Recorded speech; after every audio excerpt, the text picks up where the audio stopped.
காவல்துறையினர் ஒரு விசாரணைக்காக அழைத்து செல்லும் நபரை அடிப்பதற்கு உரிமை இருக்கிறதா அப்படின்னு கேட்டிருக்காங்க.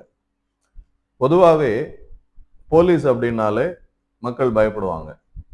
ஏன் பயப்படுறாங்கன்னா, ஏதோ ஒரு கேஸ்ல வந்து நம்மளை அரெஸ்ட் பண்ணிடுவாங்க. ஒரு விசாரணைக்காக போலீஸ் கூப்பிடுறாங்க அப்படின்னா போலீஸ் ஸ்டேஷன் போறதுக்கு ஒரு பயம் இருக்கும். காரணம் என்னன்னு பாத்தீங்கன்னா, ஸ்டேஷன்ல வச்சு அடிப்பாங்க, செய்யாத குற்றத்தை வந்து ஒத்துக்க சொல்லுவாங்க. இந்த மாதிரி நிறைய விஷயங்கள் மக்கள் வந்து போலீஸை பார்த்து பயப்படுறதுக்கான காரணங்கள்.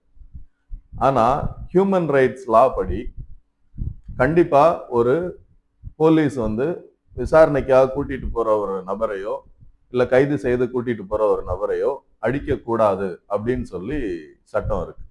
அதை மீறி ஒரு காவலர் வந்து தப்பு பண்ணா அது போலீஸ் மிஸ்கான்டக்ட் படி அவருக்கு எதிராக அது ஒரு சாட்சியா மாறும்.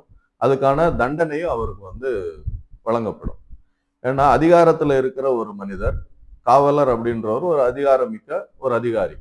அவர் ஒரு மனிதர், ஒரு சாதாரண மனிதரை விசாரணை அப்படின்னு அழைச்சிட்டு போய் அவருக்கு வந்து ஒரு துன்புறுத்தலோ மன ரீதியாவோ இல்ல உடல் ரீதியாவோ துன்புறுத்தினால் அது வந்து சட்டப்படி கண்டிப்பாக குற்றம்.